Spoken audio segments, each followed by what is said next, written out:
Ömrüm boyu heç bir əhvalat mənə bu qədər təsir etməyib. Onu illərlə ürəyimdə gəzdirəndən sonra qələbə almışam. Əsl məhəbbət və sədaqətdən söz düşəndə, o saat xəyalımda Yarqunat canlanır.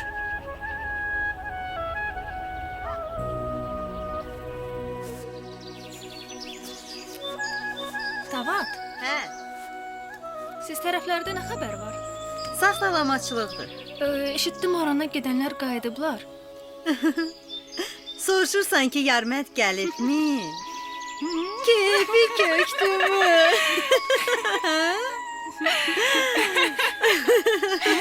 Ay tamam. Göy Yarqunat necə qızardı. Bağlısan deyə gərəkən utandırasan.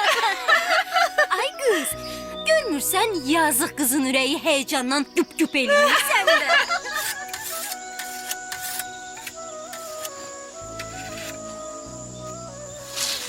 Gedək.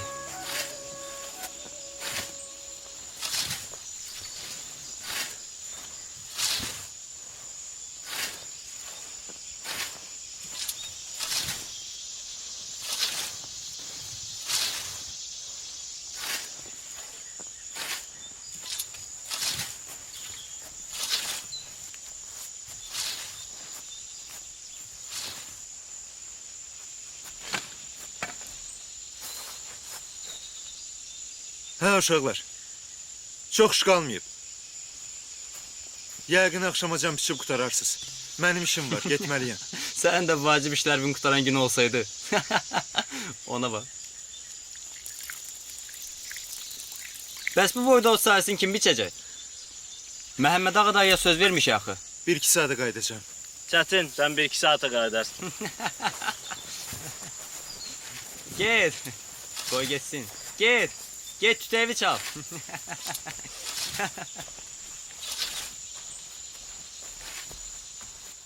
Qağamın evə girməyini görəydiniz. Qapını açan gün bilirsən nə soruşdu? Nə soruşdu?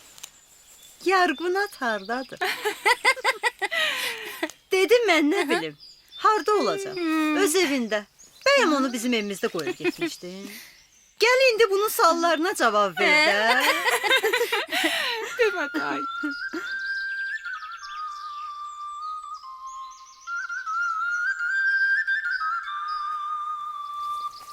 Odur ey. Yarmət səni səsləyir.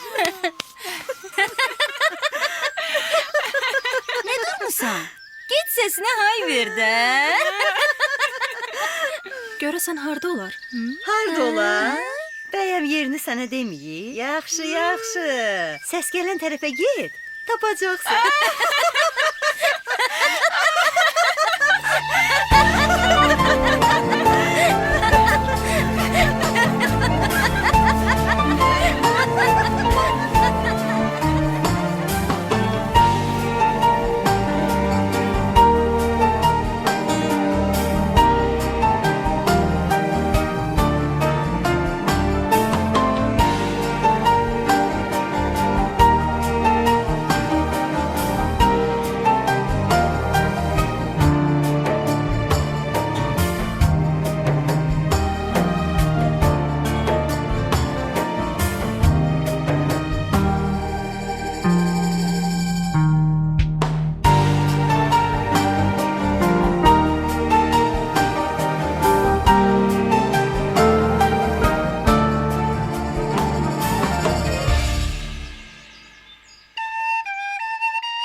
Al, indi sənin növbəndir.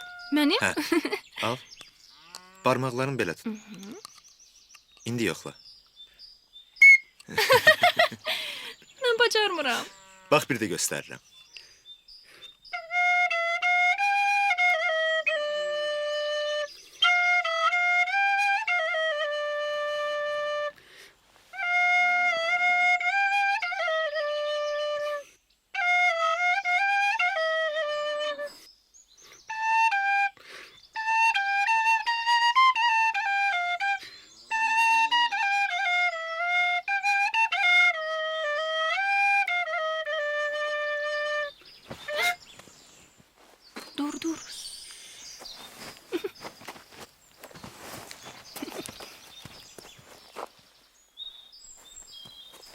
Sus. Sakin.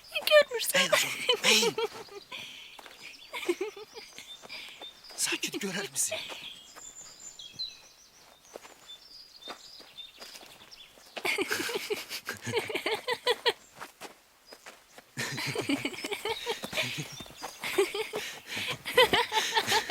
Sonra bizi görseydi evimiz yıkılmıştı. Hə, elədir.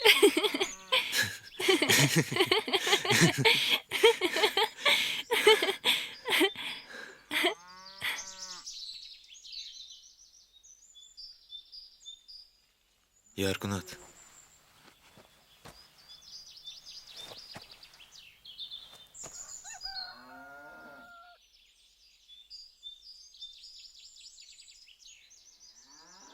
Aranda bir həftən bir ilmə bərabər idi. Sənsiz çox darıxırdım. Kaş ömrüm boyu belə bir yerdə ola biləydik. Gözlərini yum. Nə? Gözlərini yum. Ona can say, sonra aç. Niyə? Dediyim elə. Gözlərini yum. Ona can say, sonra aç.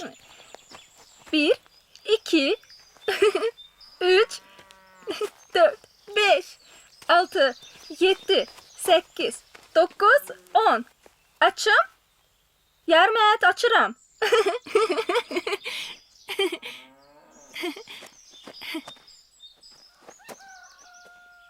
Yarım et.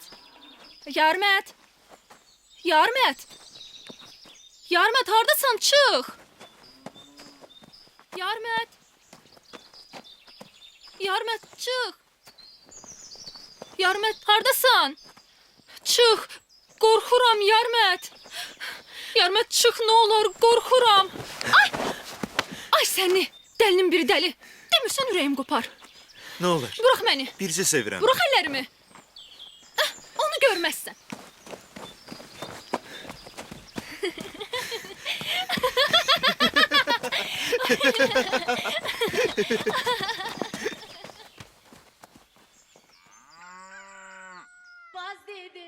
Ləzgi toyları Pərizadasız olmazdı. Bəy evinin qız gəlini bu mahnını oxuya-oxuya gəlin evinə toy sovqatı aparardı. Adala yar bala zuna yar ya Perizada bala hay güzel ya Ene bayrik bala kay güzel ya Dağ denisin el bala, sileri çada, sazıq ilə vaz bala, sazıq ilə vaz. Bunda qarday bala, niziklikdə, sen fizqayı bala, söz kolevaz. Perizada bala hay güzel ya Ene bayrik bala kay güzel ya Perizada bala hay güzel ya Ene bayrik bala kay güzel ya Yarmed, ay oğlum, Hə ana. anan qurban, əl üzüvü yuh. Yorulub əldən düşmüsən.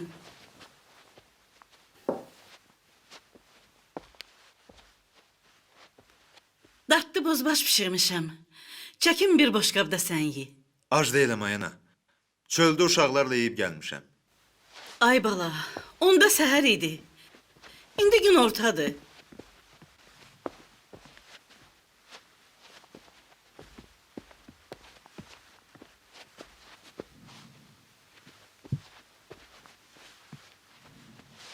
Otu biçib qutardınız?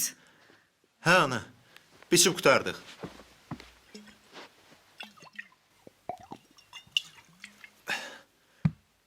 Tavatanı. Qızlarlandı. İndi harda olsa gələr. Oğlum, yaylaqdan gələni evə işə yığışmırsan. Bir otur, dincini al. Vaxtım yoxdur ay ana. Uşaqlar məni gözləyir. Toya getməliyik. Bilirəm sən nə Ana. haydasın.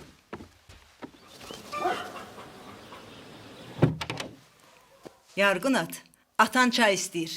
Samavar qaynayıb. Hə ana, bu dəqiqə.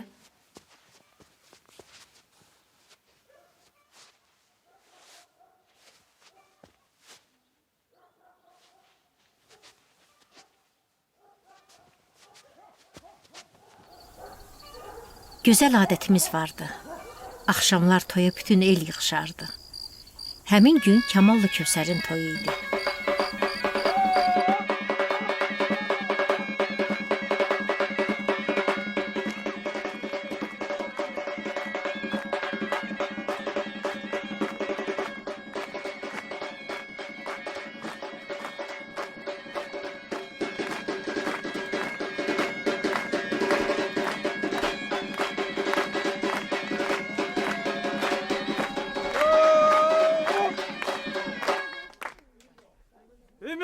atgila. Şakmaya kadaya.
Boy, Yarmət, sən hardan gəlirsən?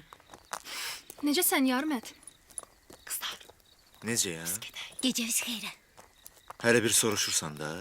Olmaya məndən küsmüsən? Niyə küsməlidir ki?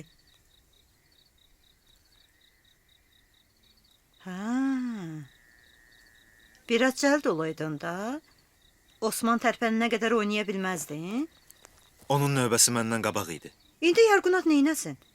Osman, sən dayan, mən gedim Yarmətlə oynayım. Belə deyəydi. Nə düşmüsən qızın üstünə? Yoxsa sən elin adətini dəyişmək istəyirsən? Mən nə deyirəm ki?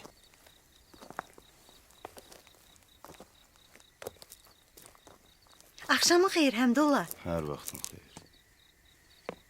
Ged evə.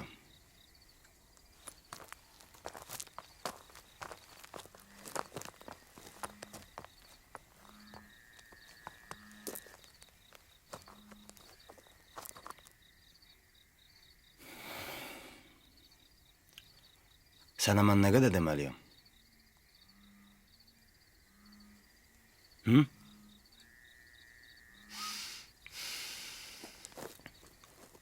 Neçə dəfə deməliyəm yarğunatdan uzaq dur. Bax Yarmət, sənə axırıncı dəfə deyirəm. Bir də səni bacımın əndəvərində görsəm, məndən incimə.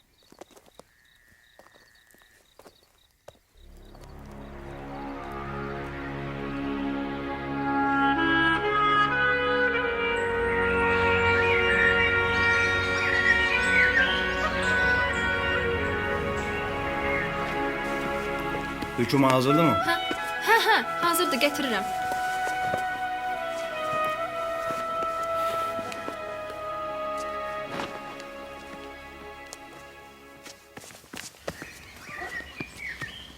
Həmdullah, dayan. Həmdullah, bunları da götür.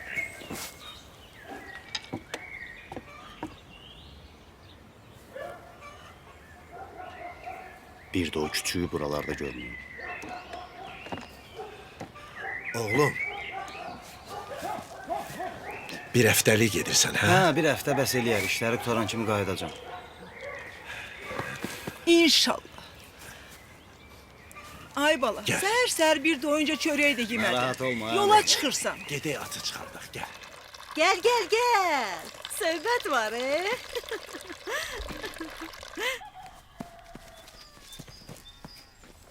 Salam Yarmət. Salam.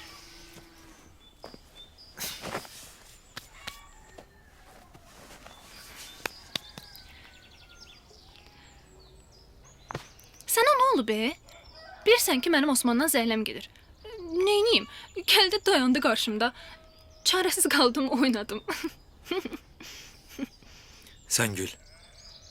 Mənsə səhəri diri gözdə açmışam. Təqsir özündə idi. Gərək hirslənib toydan getməyəydin. Növbəvi gözləyəydin. Bilirsən nə var? Elə günü sabah gəlib oturacam evinizin qabağındakı elçi daşının üstündə. Deyəcəm Məhəmməd dayı, Eminat xala, bir qız bir oğlanındır. Yarğunat da mənim payımdır. İzin verin evlənək. Ay Allah, yox, bircə bunu eləmə. Qoy, Həmdullahın hirsi soyusun. Həm də səni düzgün başa düşməzlər. Deyərlər, bunun bir böyüyü yoxdur. Allah razı olandan sonra bəndən əkarət ki, narazı ola. Buzulu. Nə oldu? Ay buzulu. Hardasan? Buzulu. Nə oldu axı? Ay buzulu. Buzulu. Əyil aşağı, sakit ol. Hardasan buzulu? Bax. Nədir? Nə onu çıxarırsan? Bilmirsən ki, səni görməyəndə ürəyim partlayır. Bunu da bilmirsən, hə? Bu ki mənim buzovumun drovudur. Hə, nə olsun? Hanı buzovum? Meşədə toyumuza kimi yeyib kökəlsin. Demək belə plan qurmusan. Bilirsən ki, onu axtarmaya gələcəm bura, hə? Tap gətir buzovumu. Sən dəli kimi sevirəm, bilmirsən bunu? Nə olub? Tikan batıb əlvə. Hə? Nə? Deyirəm hanı? Nə hanı? Sevən oğlanın üzüyü sevdiyin qızın barmağında olar. Hə. Başa düşdün? Yəqəydi. Sən mənə bir dənə hə de.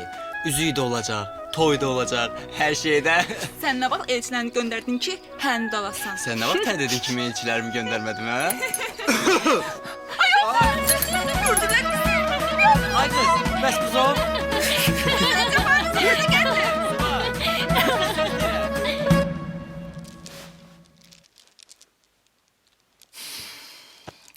Ay kişi, deyirəm, bəlkə qızı verək Osmana. Nə deyirsən? Salihat da neçə vaxtı elçi gəlmək istəyir. Osmana? Bu ambardar Vəlibeyin oğluna? Yarğunat elə uşaq deyil.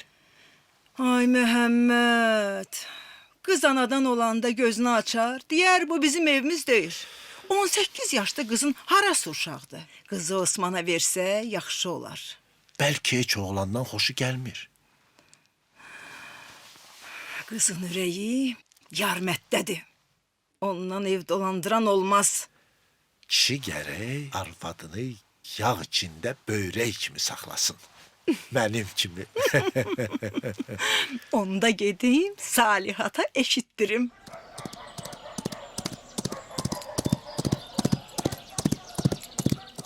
Ekin yaru yaralay, yar bulaktal yaralay. Ekin yaru yaralay, yar bulaktal yaralay. Saz yarguna sayır, yaraguna yaralay. Saz yarguna sayır,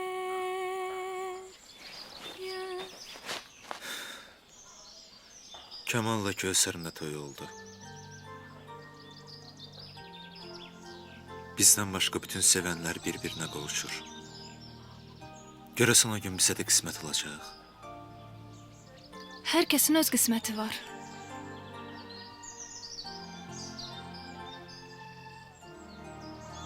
Görəsən sizinkilər bizim bir yerdə olmağımıza razı olacaq. İnşallah. Allah bizim sesimizi de eşider.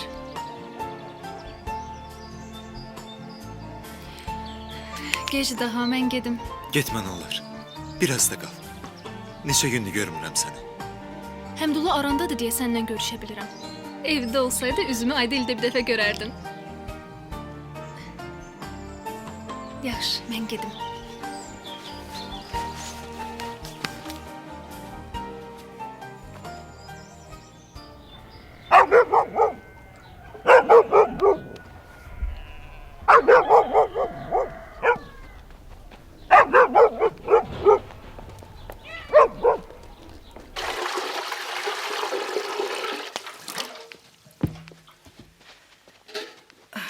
Ay ana, neynirsən? Məyər bu sənin işindir, ver mən götürüm. Düz deyirsən ay bala. Daha qocalmışam. Bir işin öhdəsindən gələ bilmirəm. Səni də evdə tapmıram ki, bir iş buyuram. Hardasan indiyəcəm? Qızlarla idim. Atanla bayaqdan səndən danışırdıq. Nə danışırdınız? Gəl.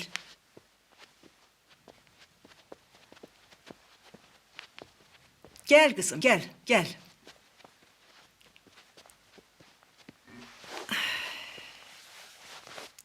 Otur. Atam hardadır? Kimgənəyə getdi. Ağsaqqalların yanına. Sən artıq yetkin qızsan. İndi bəzi şeyləri düşünməyin vaxtıdır. Hansı şeyləri ay ana? Açıq danışsana. Bəxt üzə güləndə gərək ona qapı açasan. Xeyirli qisməti qaçırmaq olmaz. İstəyirik səni Osmana verək. Nə? O səy Osmana? Hə də. Başını aşağı salıb pul qazanan adam səy oldu. Bu kənddə Osman qədər zəhləm gedən ikinci bir adam yoxdur. O haçanla kişi olub. Az sən nə bilirsən kişi nədir? Hə? Belə şeyləri bilmək üçün sən elə uşaqsan. Uşağım, sonda niyə məni belə başınızdan tez eləmək istəyirsiniz?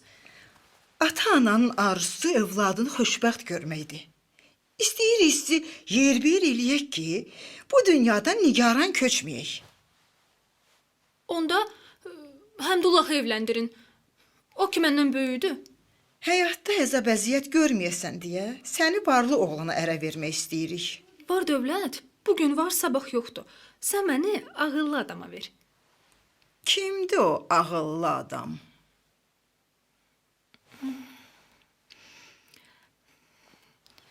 Yarmət. Yarmət? Sən o kasıbın, o səfilin neyini istəyirsən axı? Ana, mən Osmana verib bədbəxt eləməyin. Qoyun öz istədiyimə gedim. Ağlını başıma yığ. Nə deyirik, onu da eşit. Biz səni artıq Osmana vermişik. Daha gecdi. Özdə böyüklərin üzünə ağ olma. Mənə yazğın gəlsin ana. Mən yarmətsiz bircə gün də yaşaya bilmərəm. Kəs səsini, utanmaz. Niyə ürəyimdən xəbər tutmaq istəmirsən? Uzatma. Qəti sözündür? Hə. Eləsə mənim də qəti sözümü eşit ana. Məndən Osman arvad olmayacaq. Osmanın Yarmətlə Yarqunatın arasında qaratikan kimi bitməsi vəziyyəti gərginləşdirmişdi.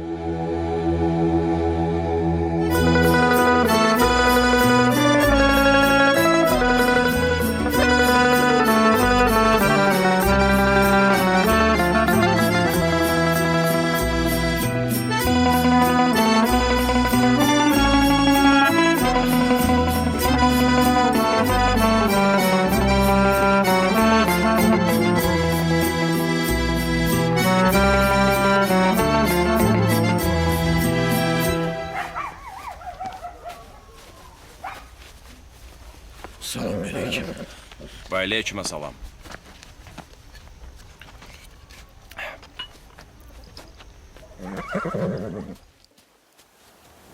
Ey Murad piri. Sən çoxlarını muradına çatdırmısan. İndi mən də kömək istəyirəm. Məni dardan tutar. Anamın ürəyinə rəhim sal. Qoyma məni Yarmətdən ayırsın. Qurban olduğum pir. Sən mənim son ümid yerimsən. Ay kız Yargunat, burada ne inirsən, hə? Sen ağlıysan? Ay kız ürəyimi dağladın. De görüm ne olub, hə? Məni Yarmətə yox, başqasına verirlər. Yaxşı, kimə verirlər? Osman'a. Ola bilməz. Vay yeminat. Ay yeminat. Elə bil 10 kızı var. Adam da öz uşağını öz əli ilə bədbəxt eləyər. Mən neyniyim? Başıma nə çarə qılım? Aciz olma. Aciz olsan mənim günümə düşərsən. Yoxsa elə bilirsən sonra heç cavan olmayıb, hə? Ey, bir vaxtlar mənim də istədiyim var idi. Mən də ailənin tək uşağıydım. Atam, anam məni istədiyimə vermədilər. Məni özümdən 20 yaş böyük bir kişiyə verdilər. Elə bil məni diri-diri bastırdılar. Kişi də 3 ildən sonra öldü. Qaldım dul. Allah bir övlad da vermədi ki, bu yaşımda mənə həyan olsun. Sonra iki dünya bir olsa da Yarmətdən başqasına yar olmam. Ay kız, Allah böyükdür. Sakitləş. Gəl gedək. Mən tək qalmaq istəyirəm. Yaxşı, qal. Mən də Züleyxa çağırıb onlara getməliyəm.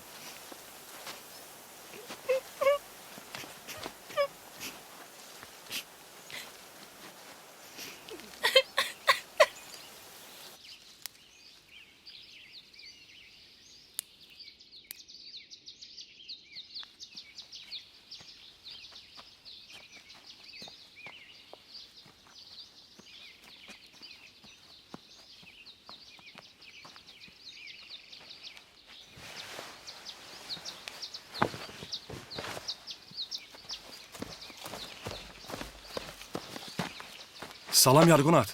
Sən burada nə edirsən? Həmişə gəlib getdiyim yoldur da, dəyirmandan gəlirəm. Yarqunat. Nə istəyirsən məndən? Çıx get. Yarqunat. Bir məni dinləsənə. Gecə gündüz səni fikirləşirəm. Səni nə qədər sevirəm, bunu bilirsən? İnanırsanmı mənə? Bəs sən necə? İnanırsanmı ki, mən Yarməti sevirəm, Yarmət də məni? Sən bunu bilə-bilə mənim adımı niyə çəkirsən axı? Yarmət uşaqdır elə. O nə bilir arvad uşaq, ev eşiyi nədir? Sənin yerində olsaydım, başqasını sevən qızın adını çəkməzdim. Yarqunat. Sənin adın çiçəkdən təmizdir. Bunu bilməsəydim, sən tərəfə baxmazdım. Qızın adını onu tutar, birinə qismət olar. Bilirsən ki, səndən heç bir düşmənçiliyim yoxdur. Ağıllı, bacarıqlı oğlansan. O deyə Qatvar sənin dərdindən dəli divanədir. Təkcə Qatvar deyil.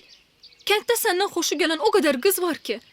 Amma mənim səndən xoşum gəlmir. Sevmirəm səni. Heç vaxt da sevməyəcəm.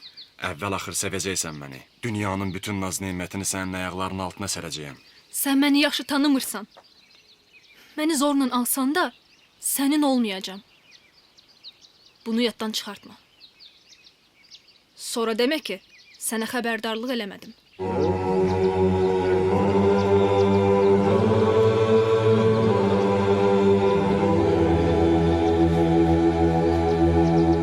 Əvvəl-axır mənim olacaqsan. Mənə də Osman deyərlər.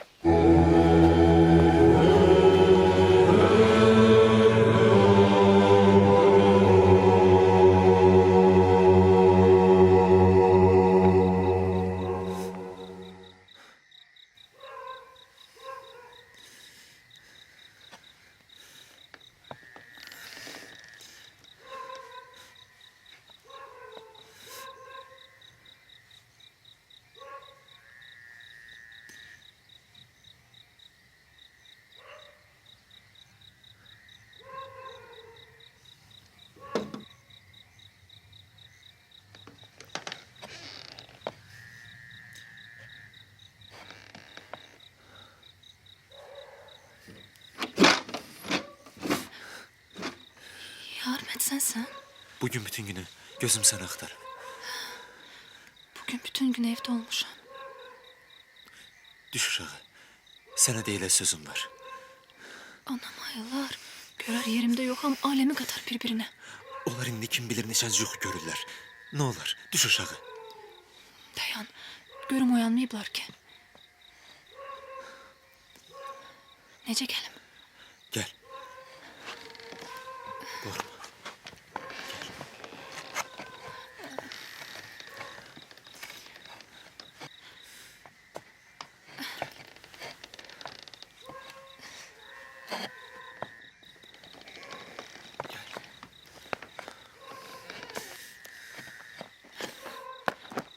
Ne olub Yarqunat sana? Niye ağlayırsan? Bizimkiler Ha, sizinkiler ne? beni Osman'a verirler.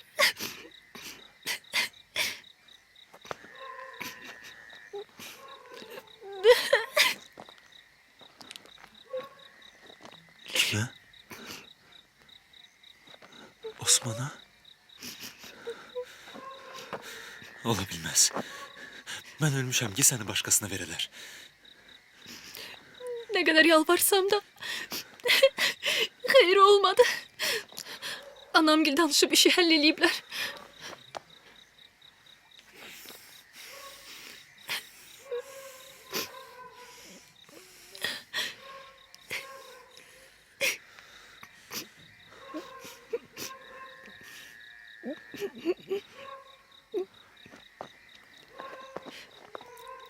Onda səni götürüb qaçacağım.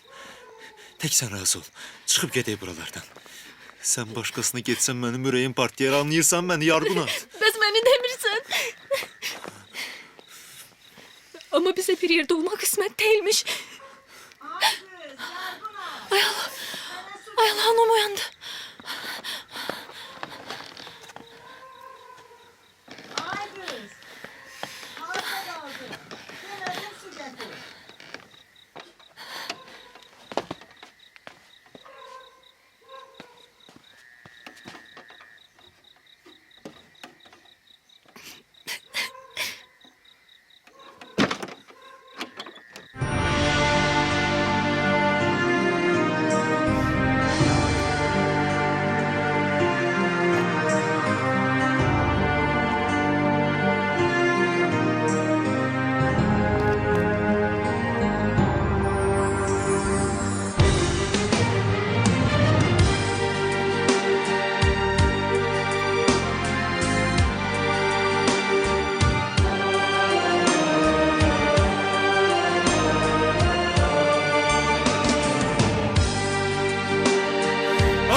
Hardan gəlirsən? Bu nə haldır? Nə olub sənə?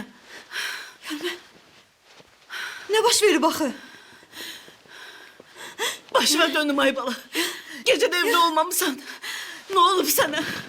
Niye cevap vermirsən? Niye susursan? Cevap ver de. Danış ay bala, danış. Yarqanat Osmana verilir. Ne? Başa düşürsünüz. Kurban olum ay bala. Başa düşürsünüz.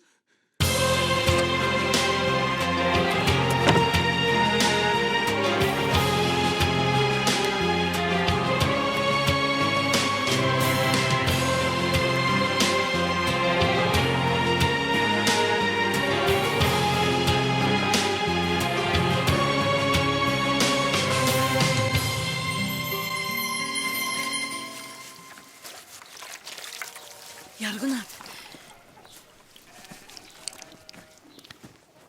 Salam Afsiyat xala. Orada niyə durmusunuz? Keçin içəri. Evde kim var? Təkcə anamdır.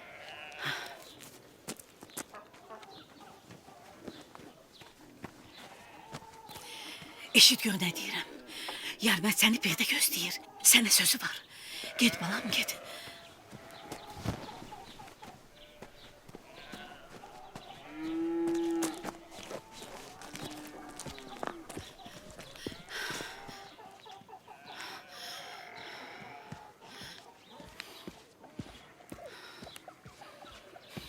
Yarqunat. Sənsən? Mənəm Eminat.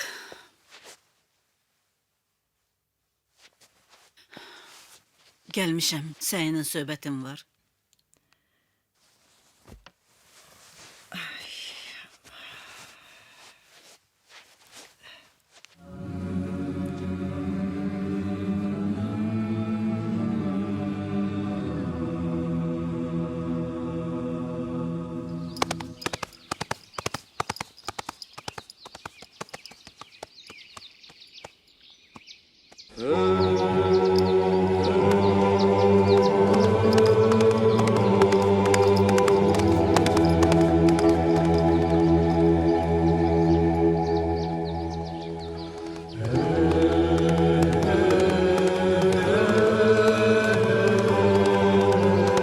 Söhbəti uzatmayaq, Afsiyat. Mən sözümü dedim. Sənin heç insafın yoxdur. Sən iki sevəni qara tikan kimi ayrısan. Allah hamısını görür. Peşman olacaqsan. Amma gec olacaq. Oğluva da de, bir daha kızımın adını tutmasın. Osman eşider, kan düşer. Allahsız.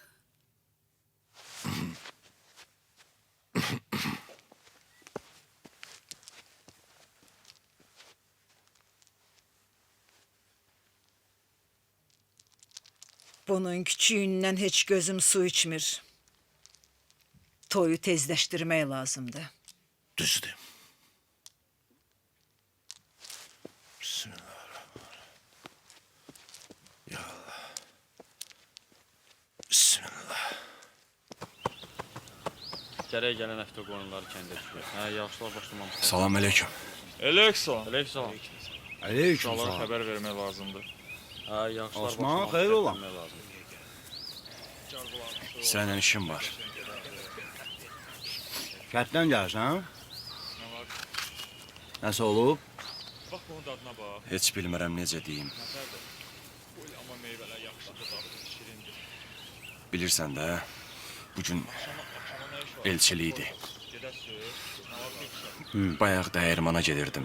Pirin yanına keçəndə gördüm.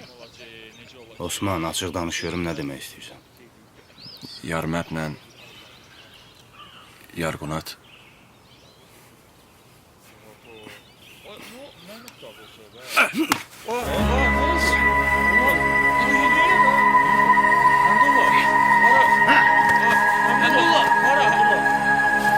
Həmdullah. Hə. Gözümdən gördüm. Allah özü xoşbəxt eləsin. Amin. Amin. Həmdullah, sən nə vaxt gəldin? Bax, görürsüz. Allah yetirdi. Həmdullah, Yarğunatın toyunu danışırdıq. Həmdullah üçün də olsun inşallah. Allah xoşbəxt eləsin. Xoşbəxt olsunlar. Həmdullah. Gəldin? Hə, işimiz tez qurtardı. Gəldim. Çaylarınızı şirin edin.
Sen benim bacımı kaçırmak istiyorsan? Ha? Həmdullah! Kes sesini. Evde danışacağım seninle. Gel görün. Sen... Həmdullah yalvarırım Sen sənə. git Minata, git Minata! O beni zorla kaçırmırdı. Biz birbirimizi seviyoruz. Kes sesini! Zorla gedirdim. Vurma yalvarırım.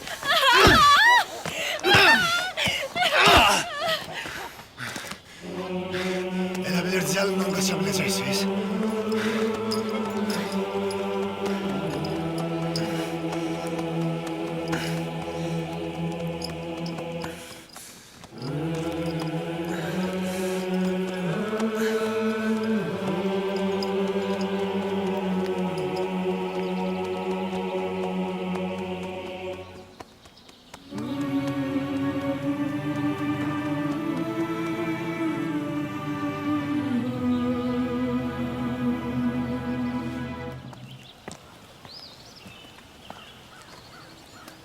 Salam Osman. Salam Qatvar. Necəsən? Eşitdim evlənirsən.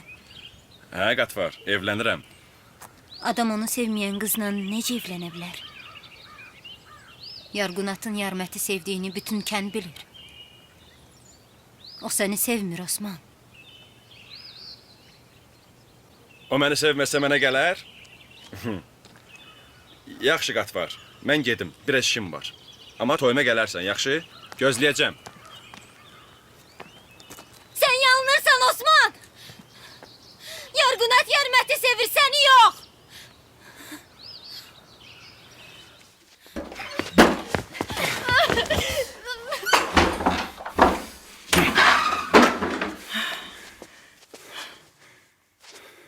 Toya hazırlıq gedir. Hə. Sabah yox bir gün toydu. Nə olub Həmdullah? Nə baş verir? Heç. Deyirəm, yəni işlər qaydasında gedirmi? Hə bala, hər şey öz qaydasındadır. Hə, la.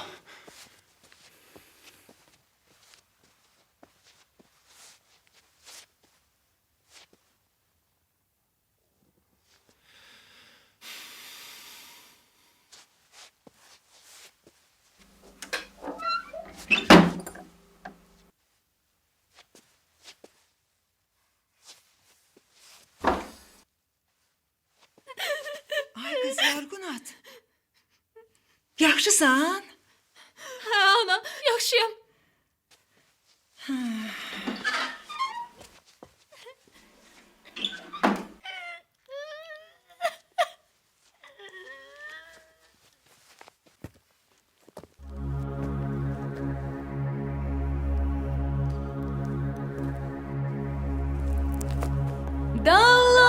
Dalay, dalay, ru dalay.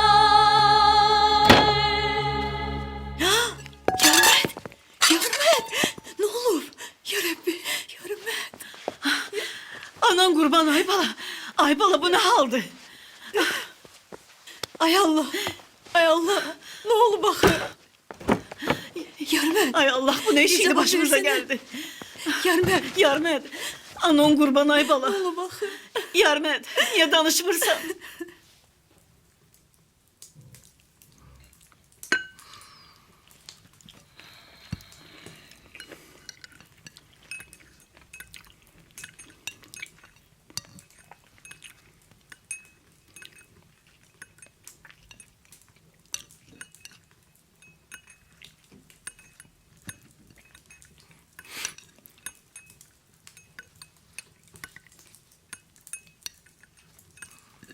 Kızım.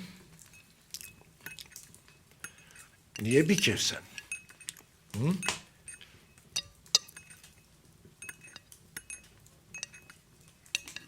Bir şey olmayıp.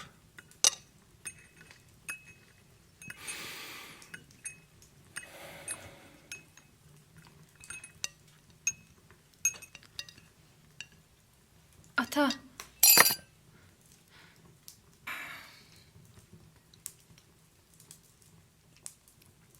Ha kızım.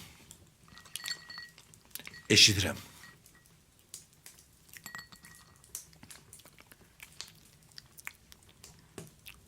ata, bilirsən? Kızım değiş kardeşimin çayını. Olan şeydi. Eybi yox. Allah səni xoşbəxt eləsin. Çox sağ olun. Amin, Sağ olun. amin.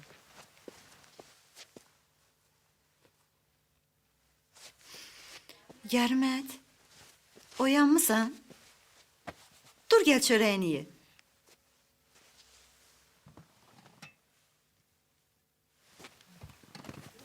Ya da heyvanlar elə bulardı.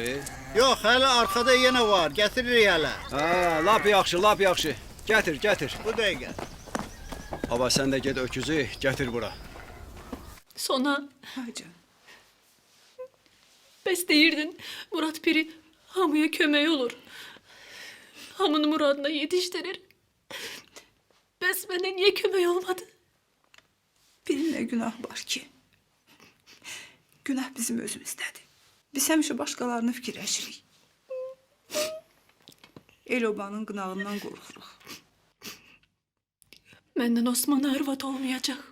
Allah bəndəsini sınasa da naümid qoymaz. İnan. Gelin gelin gelin kızlar gelin. Ha, gelin ay kızlar gelin. Sizin için olsun. Sonra. Vəli bəy, çox mübarək. Çox sağ ol, subaylar üçün olsun, çox sağ ol.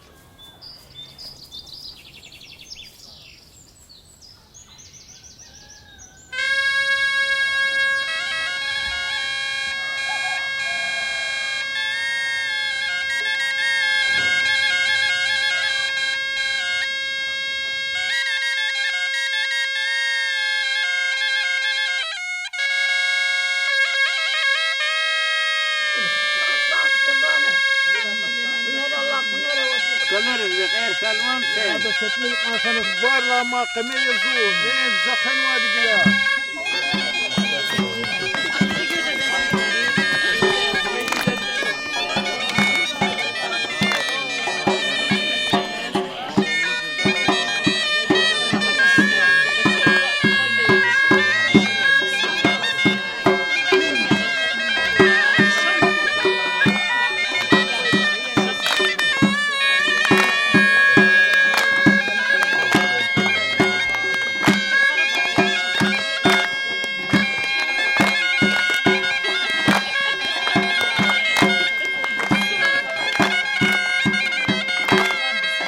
Allah balalarına qismət eləsin.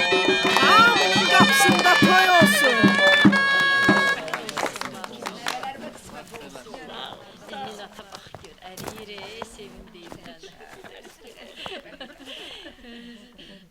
Güzel yaraşır paltar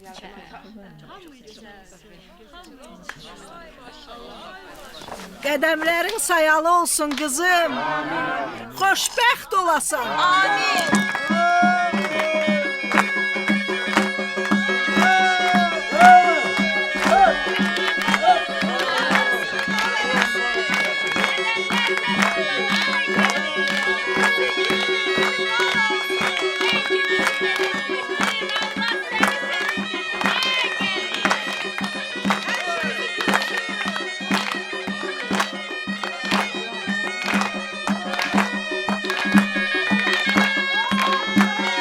Hoş geldin. Sefa getirdin. Ayağın sayalı olsun. Geç. Hoş geldin. Qədəmlərin uğurlu xeyirli olsun qızım. Evinə xoş geldin.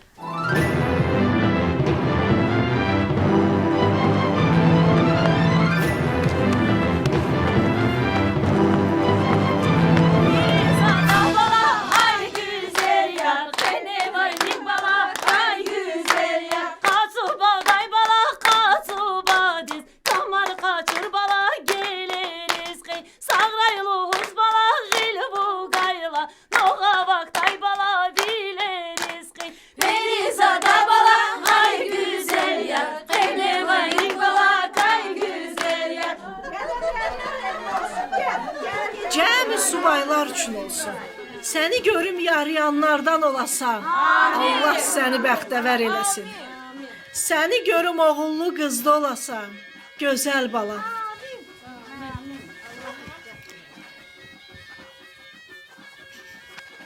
Qədəmlərin uğurlu, xeyirli olsun qızım.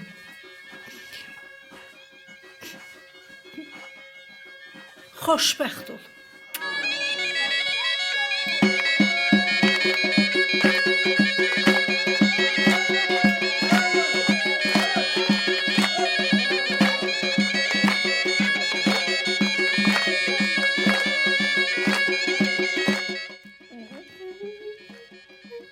Bağışla bizi Yargunat.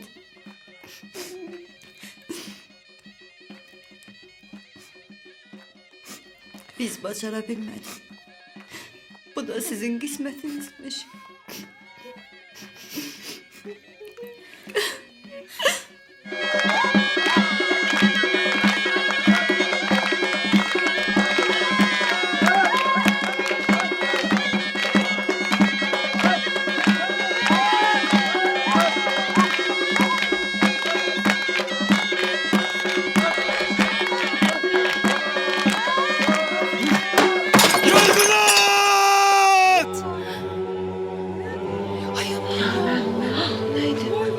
Yargunat sen neyledin? Sen benim anamın gelini olmalıydın. Eşidirsen beni Yargunat. Allah bizi ayırmadı. Bunlar bizi ayırdılar Yargunat. Bu Allahsızlar, bu insafsızlar bizi ayırdı Yargunat. Bizi birbirimize çok gördüler Yargunat. Yargunat, ben gelmişim. Buradayım Yargunat. Eşidirsen beni. Gel gidelim buralardan ne olur. Yargunat eşidirsen beni. Yargunat. Dur buradan alçak! Kes sesini küçük! Bırakın beni!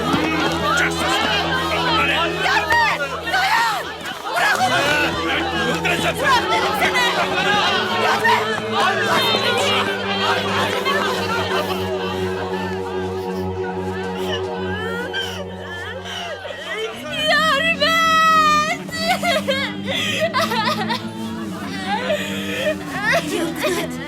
Yargınat.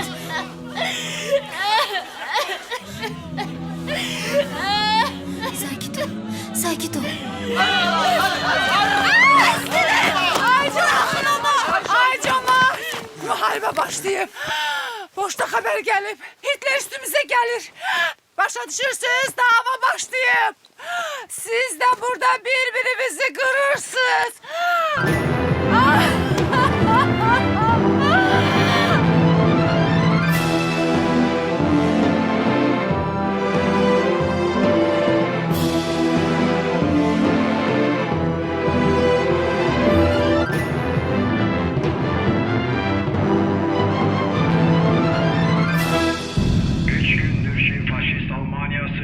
Hitler'in rehberliği altında ülkemize tecavüzünü devam ettirir. Brest Kalası etrafında kızgın dövüşler gelir. Reşadetli Sovet askerleri düşmene layıkınca cevap verirler. Hürmetli dinleyiciler, yakın dakikalarda yoldaş Stalin'in Sovet halkına müracaati olacak. Sen benim kəbinli arvadımsan. İxtiyarım benim elimdedir. Düz deyirsən. İxtiyarım sənin əlindədir. Eləysə al götür. Öldür məni. Mənim də canım qutarsın sənin də. Yargunat, seninle nasıl dilde danışım? Niye beni ayakları altına atırsan?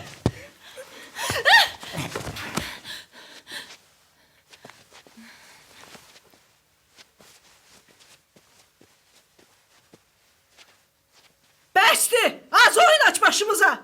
İfritə, Allah bilir yarmətlə hansı oyunlardan çıxmısan. Ürəyin ondaydısa, hansı cəhənnəmə mənim evimə ayaq basırdın, hə?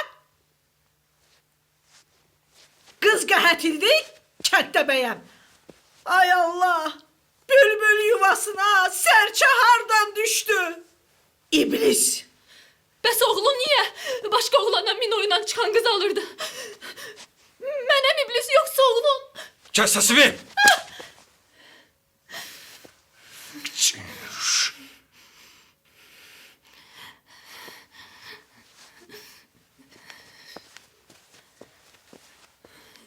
İlanın qarnından çıxan. Səni bu evə gətirdiyimiz günə daş yağaydı. Daş! Osman! Osman!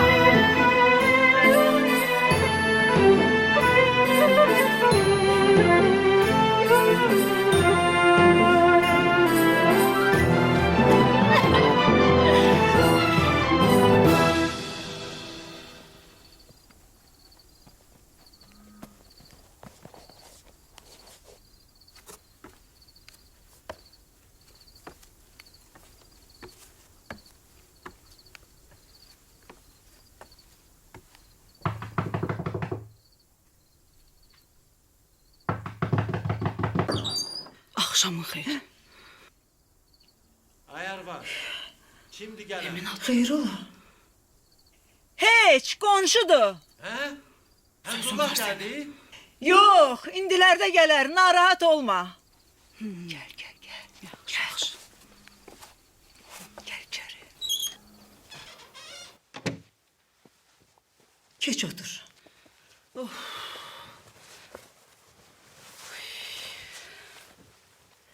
Ay Münat, mən neyniyim? Bir həftədir qalmışam xalqın evində. Ay qız, gədə qıza yaxın dura bilmir. Heç belə iş olar. Yola gəlmir. Yumuşalmır. Gözünün yaşı da qurumur. Yazıq Osman. Fağır taxt tapdı, baxt tapmadı. Yarğunatın yatağa qoyduğu xəncəri görüb şam kimi əriyir. Demə ay qız. Mən nə biləydim belə olacaq. Neçə gündür Yarğunatın boğazından su da getmir. Sən anasan, dilə tut onu. Salihat nə deyir? Nə deyəcək? Matumutu qurub, əli qoynunda oturub. Hamı bilir ki, Yarğunatdan Osmana arvad olmayacaq. Nə qədər gec deyil, get qaytar evinə. Hansı adla gedim getirim atasının evinə? Cemaat bize ne diyecek? Koy elə getdiyi yerde ölsün. Vay sənin halına Eminat. Vay.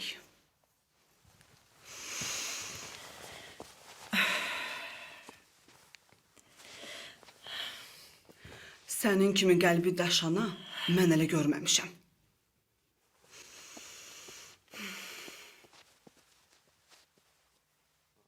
Vəlixanov Ramik. Mən. Qədimov Telman. Mən. Əlimov Mərdan. Mən. Tahirov Aydın. Mən. Babaxanov Rəşadət. Mən. Rəfixanov Surxay. Mən. Girimxanov Samir. Mən. Yurgiliyev Rəşid. Mən. Ne oldu Aybala? Bunlar nedir? Sənət dana. Ne senedi Osman? Bu sənətlər olmasaydı oğlumu görməzdin. Atan da senden gitmişti hanı? Atam qaldı komsarla söhbət eləməyə. Dedi sən get, mən də gəlirəm. Sana kurban olaram Aybala. Aparmayacaklar seni. Yox, məni yox. Amma kənddə əli silah tutanların hamısını aparırlar müharibəyə. Küçüyü də oradaydı. Ne küçük. Yarmədi deyirəm də, anası bacısı da yanındaydı. Yaxşı yaparırlar, qoy aparsınlar. Canımız biraz dincələr. Çətin müharibədən sağ qayıdıb gələ.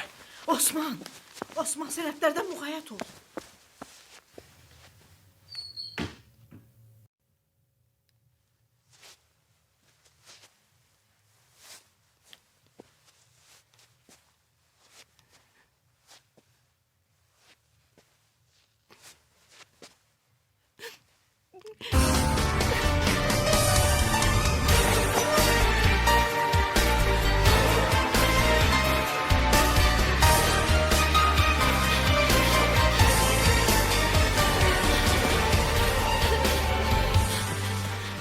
Başıma döndüm Aybala. Mehmetov, maşın hazırdır.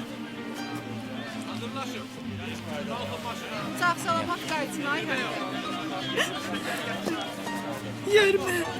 Yerme kurban olarım sana. Vidalaşma bitti, hazırlaşın. Başıma xeyir. Gətirdiklərim yadımdan çıxıb. Ay səni. Yarmət, ala. Oralar soyuqdur. Özünü qoru. Qızlar, kömək edin paylaşdıraq. Vaxt bitir. Tələsin biraz. Götürün. Vidalaşma bitir. Tələsin biraz. Əsgərlər maşına. Sağ ol. Sağ ol. Görüşər yatar. Vidalaşma bitti. Gel. Vidalaşma bitti. Gelin. Hələlik. Arxam çağlamayın. Gel maşına. Geç.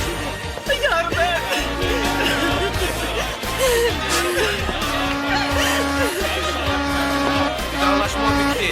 Əskər maşına. Tez, tez, tez olun.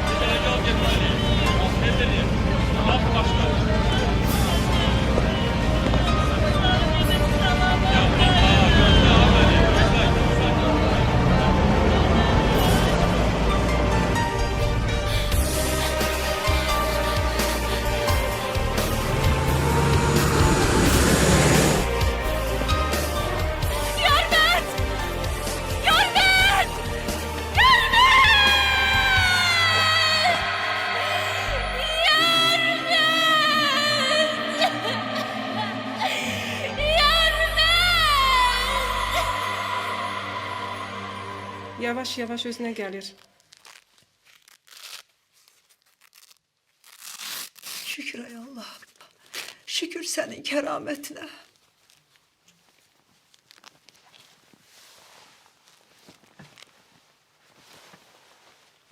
Eminat xala, qıza sakitlik lazımdır.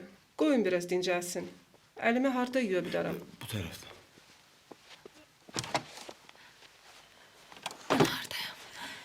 Evimizde sen bala. Ana, sinem yanır. Geçip gider kızım. Ana, atam beni evden kovmaz ki. O ne söz ay bala. Burası senin öz evindi.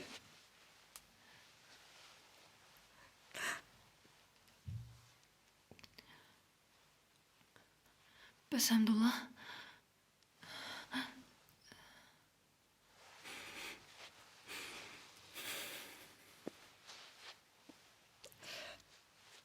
Canay bala.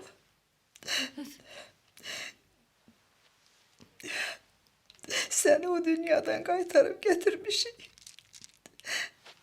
Allah seni bize ikinci defa verip. Yarmət.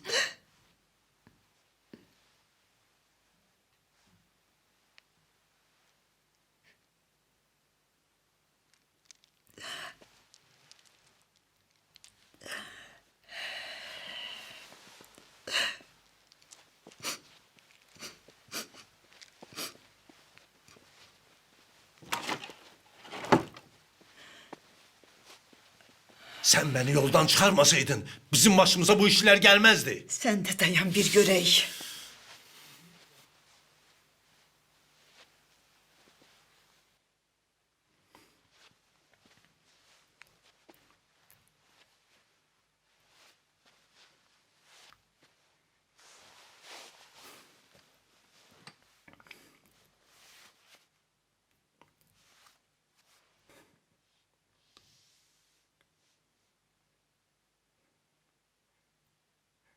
Yargunat.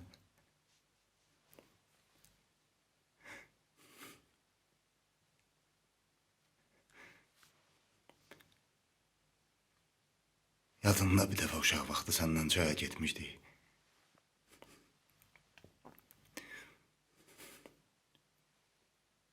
Bir anlıq nətər başım qarışdısa sənin çaya yıxılmağımı görmədim. Onu heç özümə bağışlaya bilmirəm. Mən sənin əlindən tutmalıydım.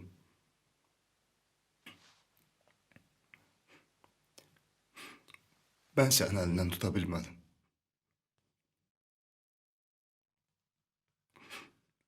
Bağışla.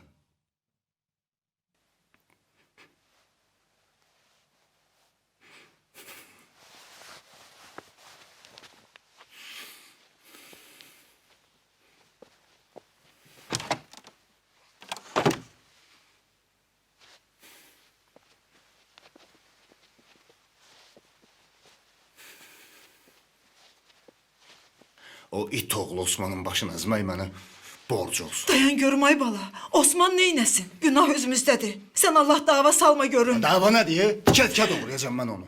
Həmdullah oğlum. Şiriğin birinci şərti səbirdi. Dedim ki biraz səbr elə. Yaxşı da sen de səbir diye. Məni səbirdən çıxartdın, Səbir eləyib başımıza ləçək bağlayaq gəzək.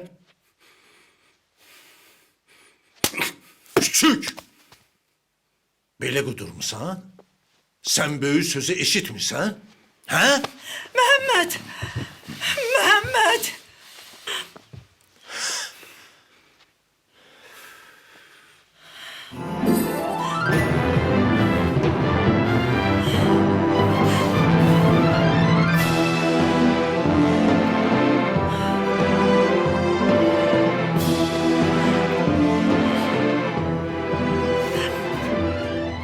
Mən belə yaşaya bilmərəm bax.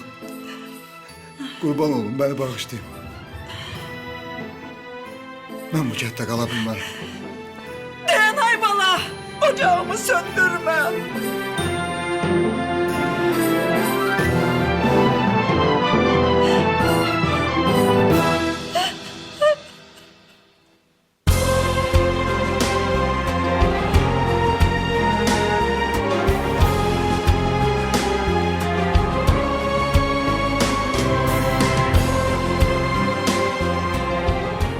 Müharibə kəndimizə qəm, kədər, gözyaşı gətirmişdi. Bulaqlarımızın da suyu qurumuşdu. Elə bil hər şey öz rəngini itirmişdi. Oddan, alovdan uzaq olsaq da, müharibənin vurduğu yaralar qəlbimizdə idi.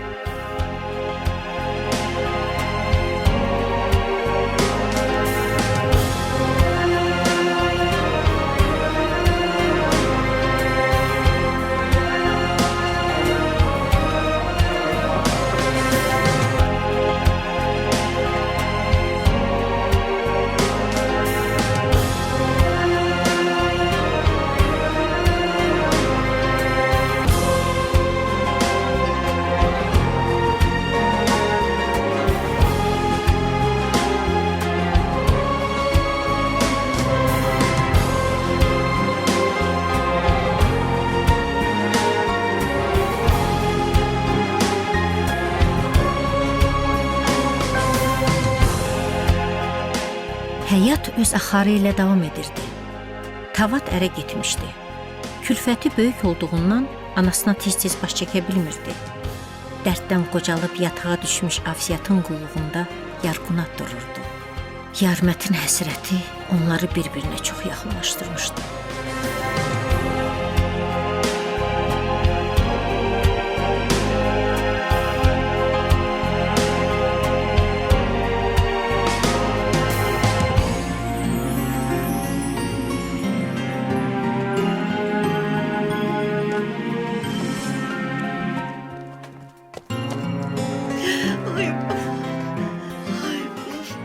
Can bala. Anan ölsün ay Yarmet. Oradasın.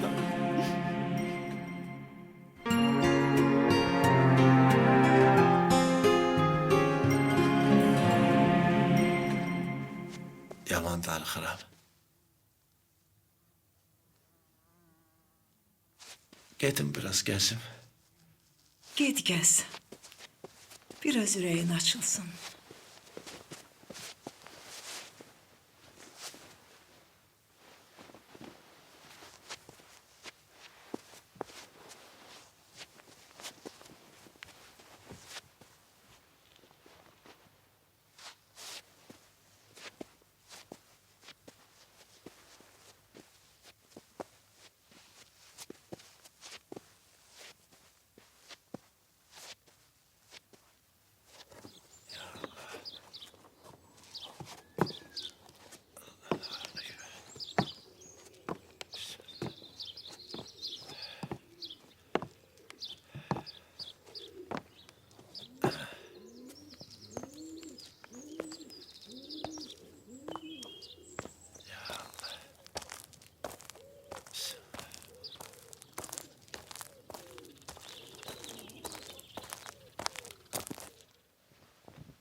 Hayır ola kızım.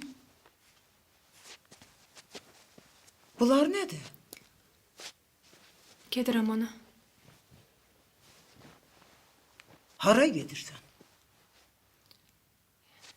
Yarmətin evinə köçürəm. Yarmət olmayan evde senin ne işin var ay bala? Yarqunat. Yarmət davada həlak olub. Sağ olsaydı indiyəcən bir məktubu gələrdi. Afsiyat da rəhmətə getdi. Sən tək orada neyi yiyəcəksən? Yarmət sağdı ana. Ürəyimə damıb ki, mən onun evinə köçüb yaşasam, o bunu harda olsa hiss elib qayıdacaq. Yarmətin kimsəsiz daxmasında sən qala bilərsən.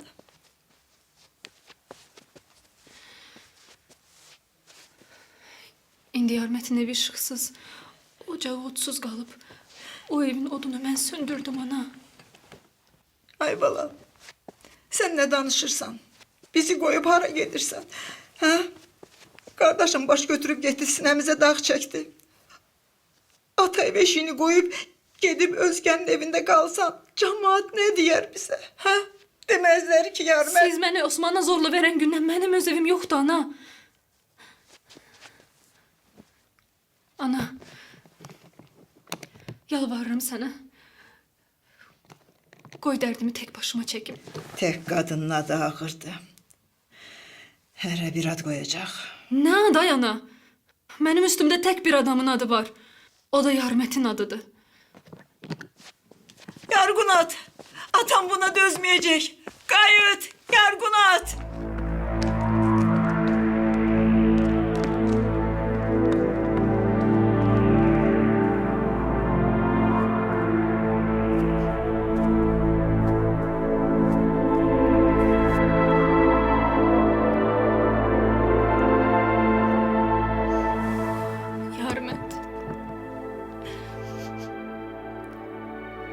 Görəsən sənin xəbərin varmı?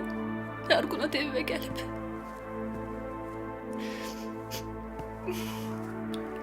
Görəsən sənin yanında qalmışam.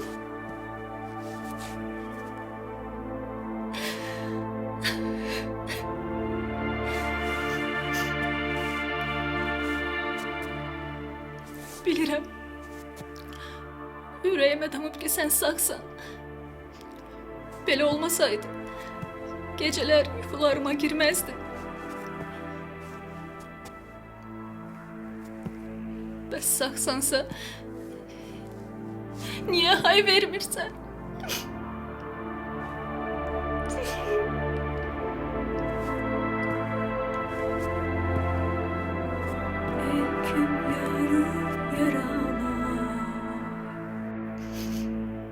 Yar ulaqdal yaralay, ekim yarım yaralay, yar ulaqdal yaralay, zas yarguna sayye.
Hamdullah'tan bir haber olmadı. Attı gitti bizi. Hiç bilmirəm Allah bizi bağışlayacak mı? Yarın atıfet vakti elədik. Evden dilerken saldık balamızın. Xəstələnmisən Məhəmməd. Sağalarsan inşallah.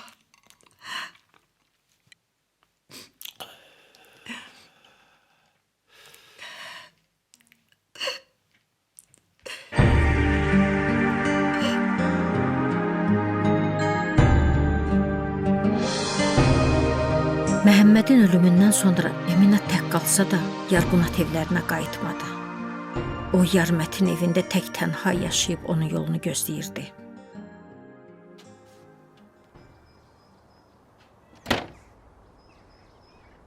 Qonaq qəbul edərsənmi? Buyurun, buyurun.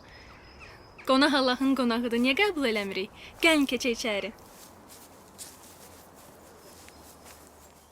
Biz bura Murad mətləb dalınca gəlmişik. Səndən nə gizlədim? Bir yaxşı qaynım var. Səni görəndən bəri rahatlığı pozulub. Bizi də bura o göndərib. İndi sən bir sözdür. Əgər məsləhətdirsə, qardaşımı göndərək sənin yanına. Mən subay deyiləm ki. Mən Yarmətin nişanlısıyam. Bu gördüyünüz ev eşiyi də hamısı Yarmətindir. Cavan canıvı bu dörd var arasında çürütmə. Mən Yarmətin yolunu gözləyirəm. O sağ-salamatdır, bilirəm, qayıdacaq. Bir də mənim qapıma bu işlə bağlı gəlməyin. Gedək. Gedək də, neyniyək? Nə deyirik ki, qızım? Özün bilən məsləhətdir. Tək Allah səni muradına yetirsin. Tək ki, qızım, gözün yollardan yığılsın.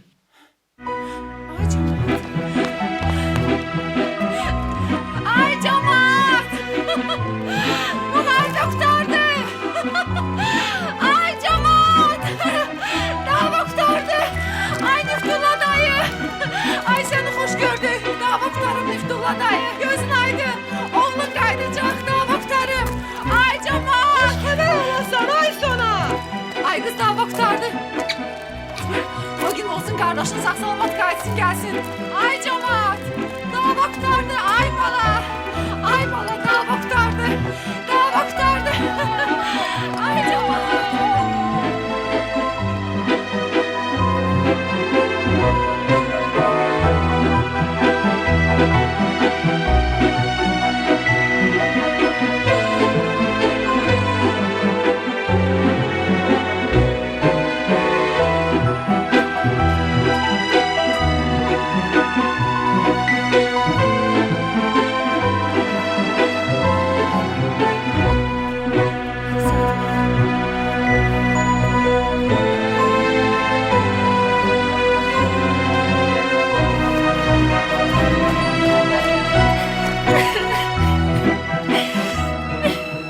Müharibə bitsə də, onu vurduğu yaralar dərin idi.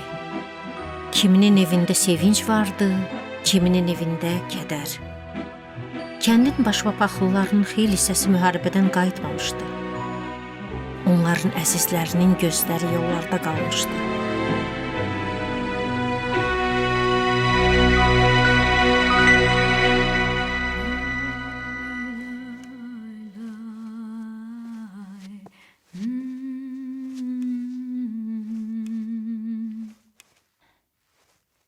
Qalma, mən gedirəm.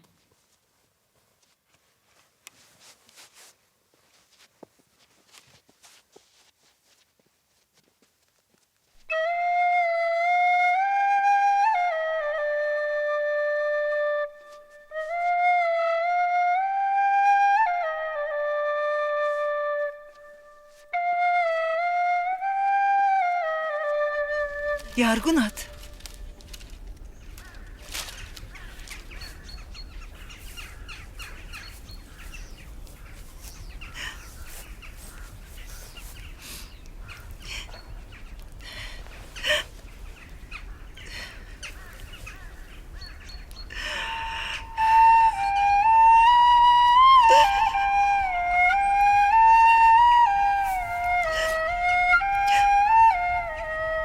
Gel keçək içəri. Gel gedək. Gel. Həmdullahdan bir xəbər var. Məktub yazır.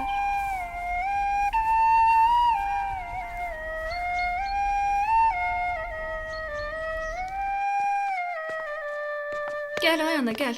Keç içəri.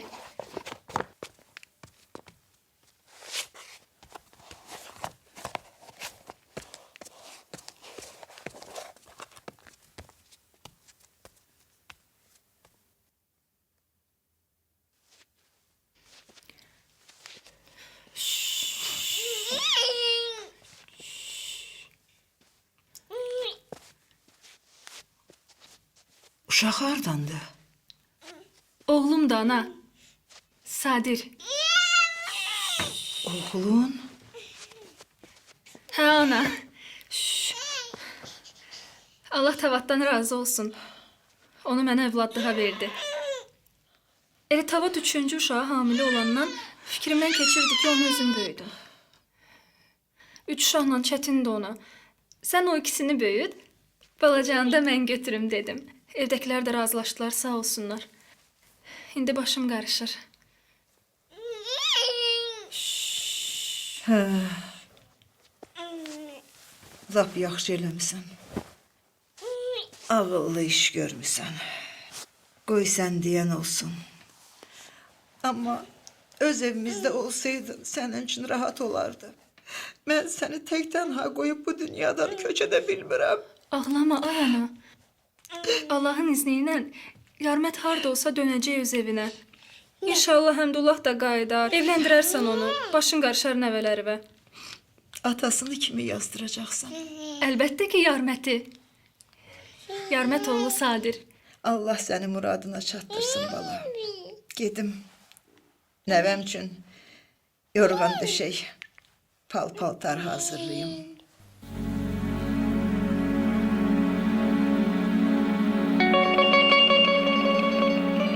Ay bala, Sadir.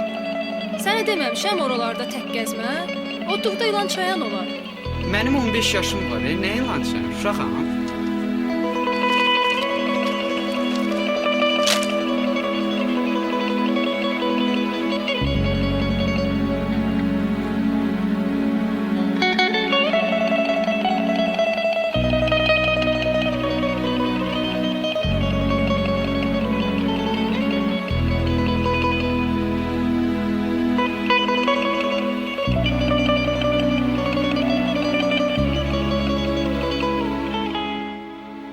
Yarqunat Sadiri min cür əzab-əziyyətlə böyüdüb boya başa çatdırdı.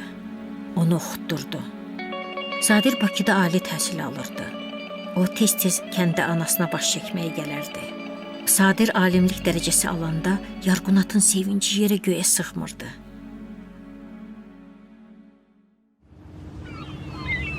İlahi, bu da bir qismət imiş. Tali elə gətirir ki, Sadir Türkiyəyə elmi konferansa dəvət alır. Bir gün konferansdan sonra İstanbulu gəzib dolaşan Sadir dincini almaq üçün yaxınlıqdakı kafeyə üz tutur. Geçti bizden sevdaluk, al cebundan saçları.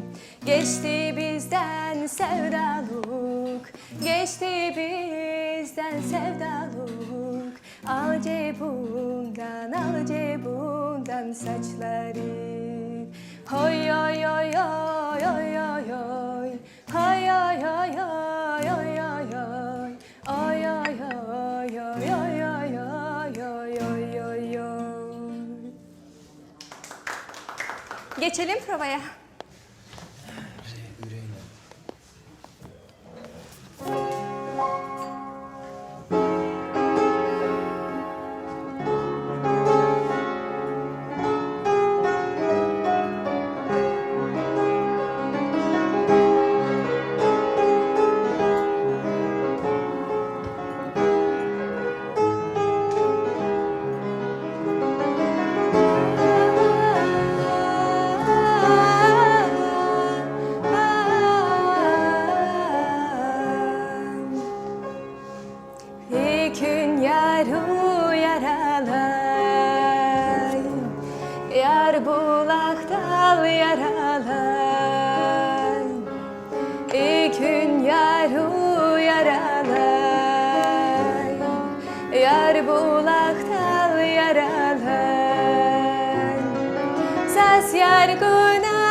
deniz finyar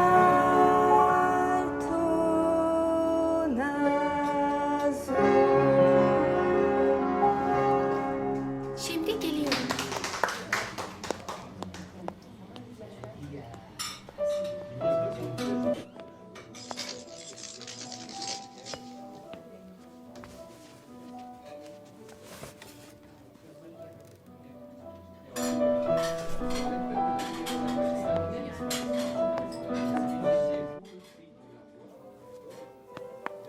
Yaruş, közluğu da kısa kafalı. Yanılmadıysam nezgice konuştunuz. Qonaq dinləməyə vaxtınız var? Evet, evet. Misafirler başımızın tacı. Buyurun.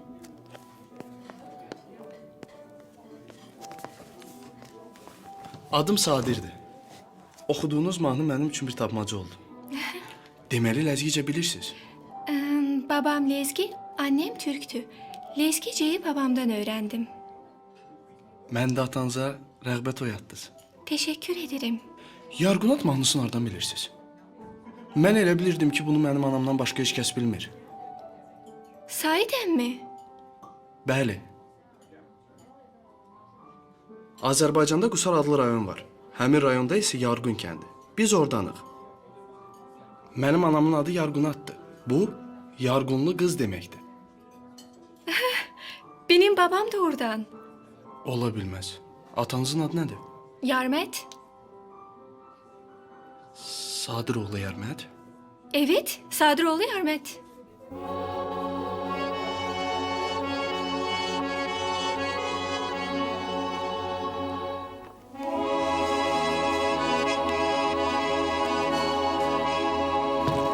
Bir şey mi oldu?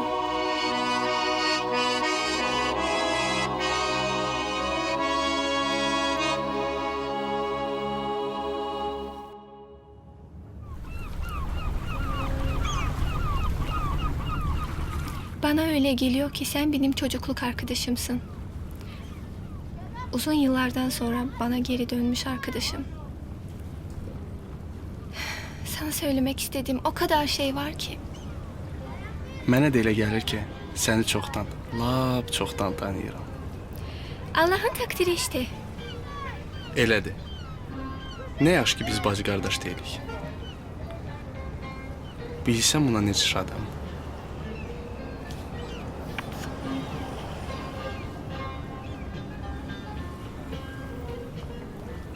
Geç oldu, eve gitmem gerek. Annemle babam merak eder şimdi. Aslında gitmek istemiyorum. Yarın bizdesin, tamam mı? Şimdiden bu buluşmanın heyecanını yaşıyorum. Sabah kimi səni görmədən necə dözüm? Gəl.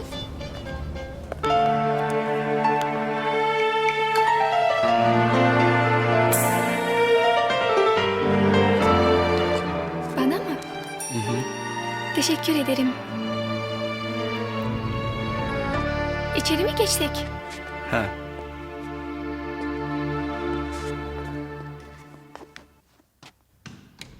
Sadir, tanıştırayım. Bu benim annem Medine. Salam. Hoş geldiniz. Geçin eğleşin. Geçin.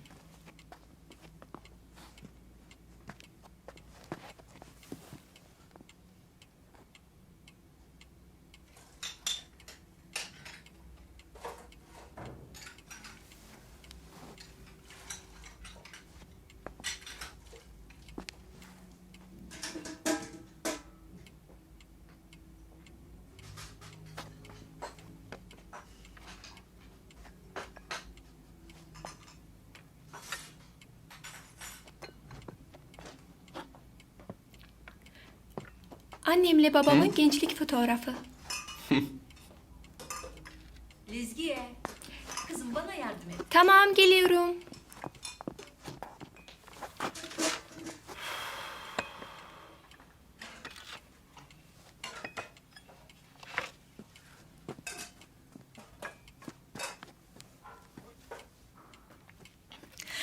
Keşke Yarmet evde olsaydı. Dün İzmir'e, Oğlumuzun ailesini ziyarete gitti. Bir hafta sonra dönecek.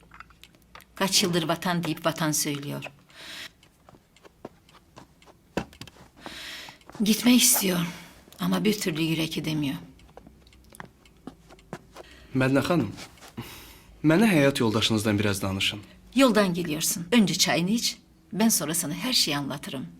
Anne ne diyorsun? Sadır o zamana kadar nasıl bekler? Halini görmüyor musun? Yarmet'in başına gelenler söylenmesi değil. Küçük bir köyde yaşıyorduk. İkinci Dünya Savaşı'ndan birkaç yıl geçmişti. Günlerin birinde haber geldi ki bir garip köyümüzde kalıp yaşamak istiyor. O zaman yaşlı adamların söylediklerine göre Alman tutsaklığından kurtulmuş askerleri Sovyetler Birliği'ne döndüğünde tutuklanmak cezası bekliyordu. O yüzden de birkaçları vatana dönmeyip de diğer ülkelerde yaşıyorlardı. Bir tek Kafkas'tan olduğunu biliyorduk. Yüreğinde büyük bir dert olduğunu hissediyordum. Yarmet'in elleri altın gibiydi. Yapabilmeyeceği hiçbir iş yoktu. Kendi elleriyle ev yaptık zaman bütün köylüler toplanıp ona yardım ettiler. Ama herkesi düşündüren bir sebep vardı. Bu garip hiç kimseyle arkadaşlık etmiyor. Derdini kimseye anlatmıyordu. Türkçe zorla konuşan Yarmet her akşam samanlıkta oturup tütek çalıyordu.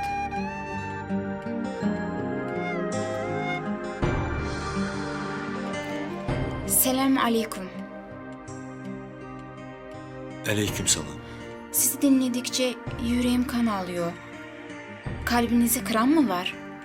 Öyle bir şey yoktu. Galiba bu müziği sizin memleketin müziği. Hoşunuza geldi. Doğru sözümdü. Dün siz yoktunuz diye gözüme uyku girmedi. Artık alıştım. Teşekkürler. Siz gelişinizle hayatımıza renk kattınız.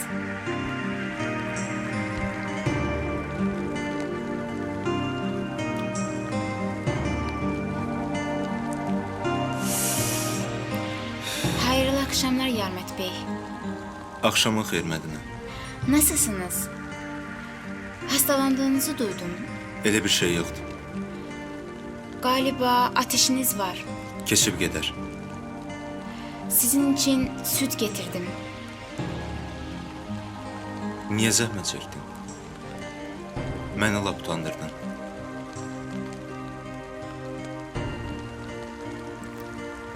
İçin. Çok sağ ol. Afiyet olsun.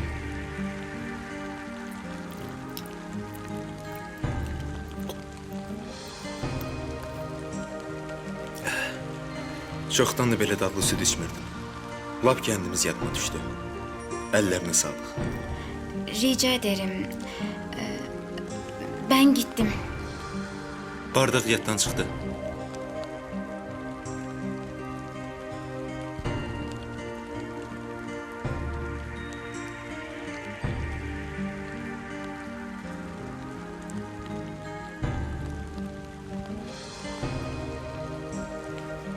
Köyümüzün birçok kızları gibi ben de Yarmet'e aşıktım. Anne babam ilk önce bu evliliğe razı olmasalar da ama sonunda izin verdiler. Artık çocuğumuz vardı. Ama onun gözlerindeki özlem hiç geçmiyordu. Bir gece yılan vurmuş gibi yataktan kalktım. Baktım ki Yarmet yoktu.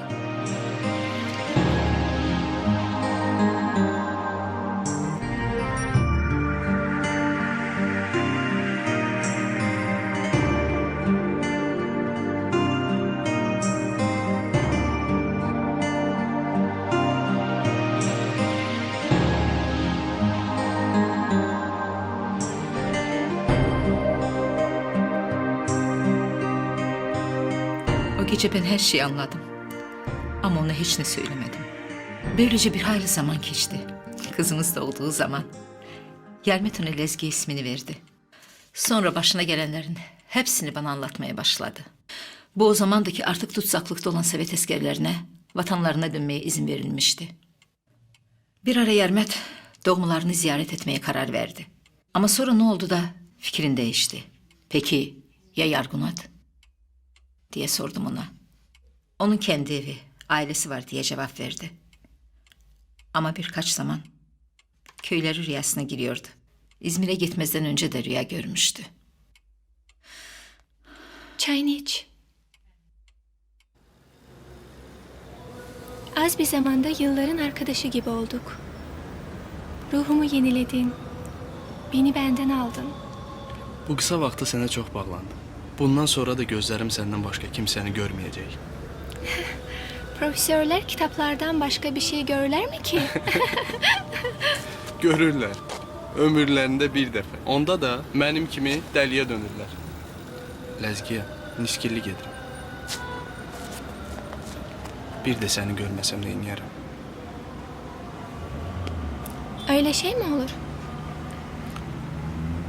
Dünyanın işlərini görmürsən. Atan düşünərdim ki, illərlə vətəndən ayrılacaq.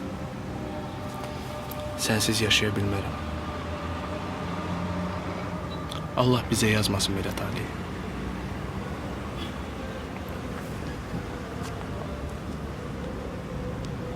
Kimin ağlına gələrdi ki, illər sonra biz belə görüşüb tanış olarıq?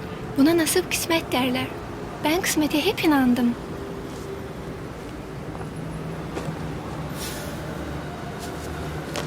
Gedək əzizim. Tezliklə Azərbaycana gəlməyiniz üçün əlimdən gələni edəcəm. Geliriz inşallah. Senden haber bekleyeceğiz. Ləzgiyə gilin sənəd düzəltmələri düz 1 il çəkdi. Sadir bu xəbəri 1 il anasından gizlin saxladı. O hər gün Allaha yalvarırdı ki, anasına ömür versin, ona yarməti görmək nəsib olsun. O vaxt bu işlərə Moskva baxırdı. Xarici ölkələrdə yaşayan keçmiş Sovet əskərləri vətənə qayıtmaq üçün çoxlu bürokratik mərhələlərdən keçməli, saysız hesabsız sənədlər təqdim etməli idilər. O 40 illik ayrılıqdan sonra doğma kəndinə yola düşdü.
Didi. Kurban olun vay kardeş. Sen gelen yollara ben kurban olarım. Benim güzel bacım. Benim Əziz bacım.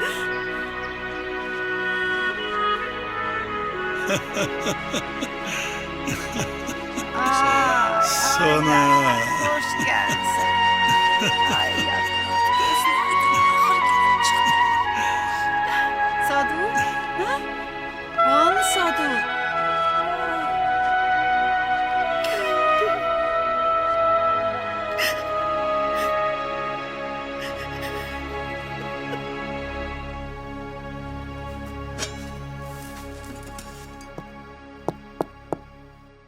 Gel gel. Kapı açıktı gel. Gel Yargunat gel.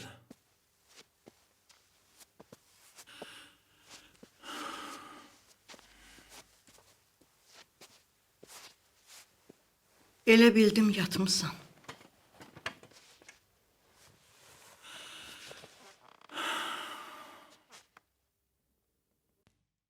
Hərdən mənə elə gəlir ki, yuxu görürəm. Yanımda olsan da gözlərimə inana bilmirəm. Mən elə zənn edirdim ki, sən qayıdıb gələndə qəlbimə məlhəm olacaqsan. Demə, öz-özümü aldadırammış. Sən uzaqda olanda mənə indikindən daha yaxındın. Hər səhər yuxudan oyananda sabahın xeyir, yarmət demişəm. Dadlı bir yemək bişirəndə kaş süfrəmizin başında sən də oturaydın deyə pıçıldayardım. Hər gecə yatağa girəndə əllərini bədənimdə hiss eləyərdim. Bunları niyə danışıram bilmirəm. Mən hardan bilirdim ki, sən adətlərimizin əleyhinə gedə bilərsən. Hardan? Ağlıma gəlməzdi ki, sən təksən və məni gözləyirsən. Elə bilirdim, Osmanlı arvadısan. Heç düşünməzdim ki, mənə görə bu qədər möhnətə dözərsən. Heç xəbəriniz olmadan bir ömür gəldi, keçdi. Hərdən mənə elə gəlir ki, Sadir bizim ikimizin evladıdır. Onu özümə oxşadıram. Bunu mənə çoxları deyib Yarmət.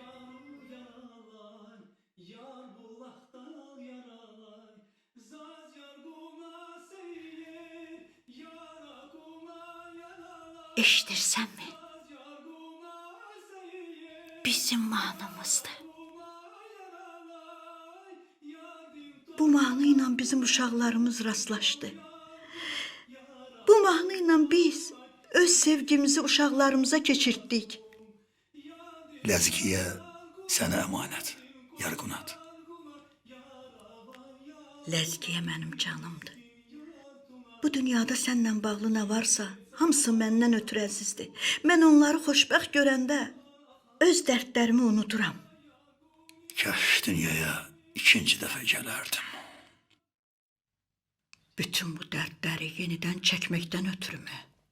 Yox. Bıraxdığım səhvləri düzəltməkdən ötürü. Sofra hazırdır, gəlin. Gəlirik qızım, gəlirik.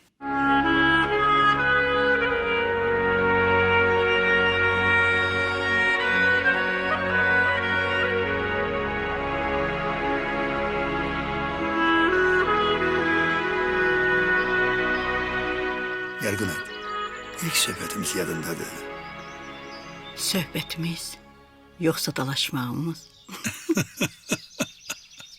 Hərəmiz öz quzularımızı otlaqdan qaytarırdıq. Sən əlində çiyələk tutmuşdun. Mən sənə dedim ki, ay qız, o quzuları bəri qaytar. Sən də cavab verdin ki, necə qaytarım, axı əlimdə çiyələk var. Sən də hirsləndin ki, sənin çiyələyin dağılacaq deyə xalqın quzuları dəriyə aşmalıdır. Elə gözəl idin ki, Yargunat. İlk dəfə idi səni belə yaxından görürdüm.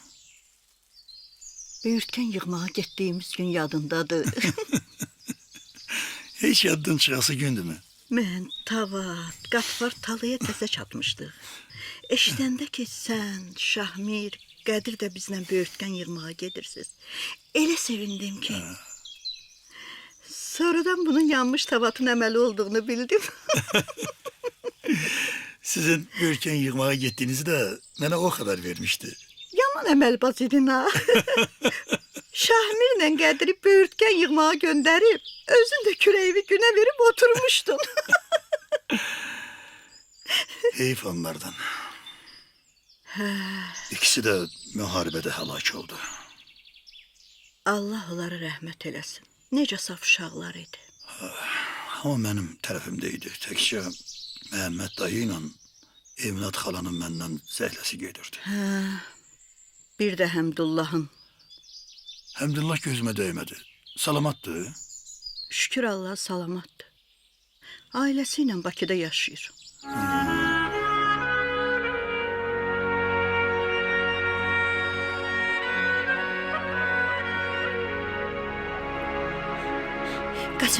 Qasım mən su gətirim.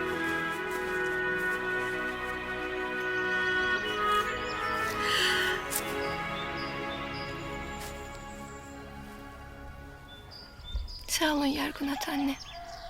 Yaxşı ki varsınız. Sağ ol kızım. Allah səni xoşbəxt eləsin. Ölmədim, bugünü də gördüm. Anana məndən salam söylə. Çox sağ olsun ki, yarməti yaşada bilib. Özün də atanla müğayət ol.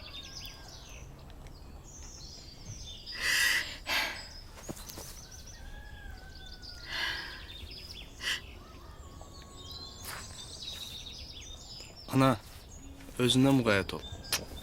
Həftə sonu qayıdacam. Yaxşı oldun. Yarğunat. Görəsən səni bir də görəcəm.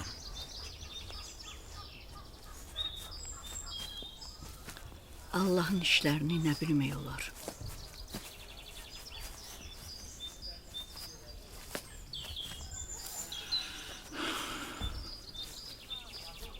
Dünən Sadirlə qəbirstanlığa getmişdik. Atamla anamın qəbirlərinin yanında özümə yer gözaltı elədim. Vəsiyyət elədim ki, öləndə məni onların yanında dəfn eləsinlər. Görürsənmi etibarını? Yenə məni yaddan çıxardın. Orada mənə yer yoxdur mu? Heç olmasa deyeydin, qoy məni də sənin yanında dəfn eləsinlər. Bu dünyada bir ola bilmədik. O dünyada məzar qonşusu olardıq.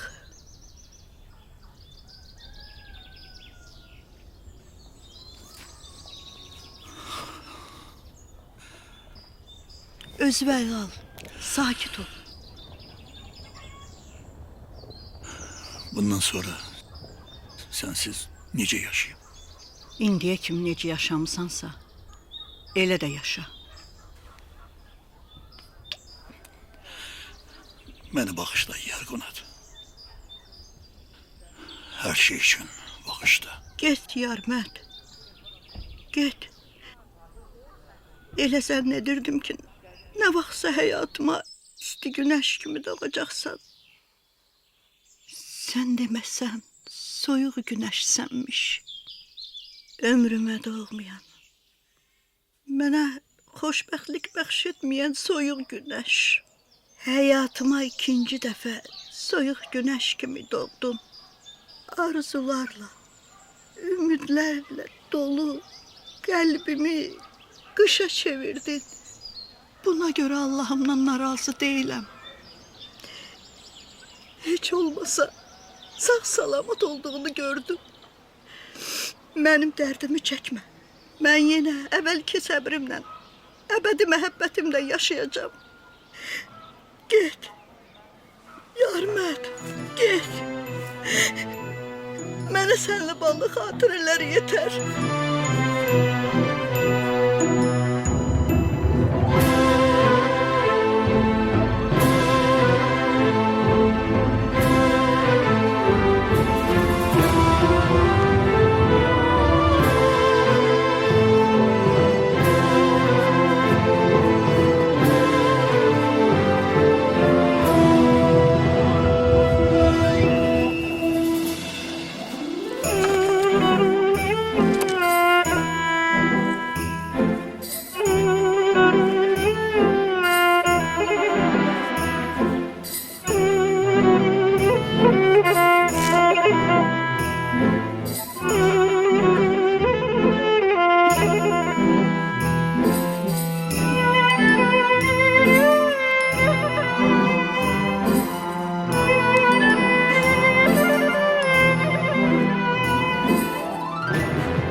Mənə yar bulağın suyundan gətir. Ciyərim yanır. Bu dəqiqə.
Həyatdan götürüb qələmə aldığım bu qəmli əhvalat burada bitir. Uzun illərin ayrılığından sonra bir-birini tapan bu iki insanı həyat yenidən ayırır. Lakin onların böyük məhəbbəti ölmür. O dildən dilə düşərək bugünə kimi insanların xatirələrində yaşayır.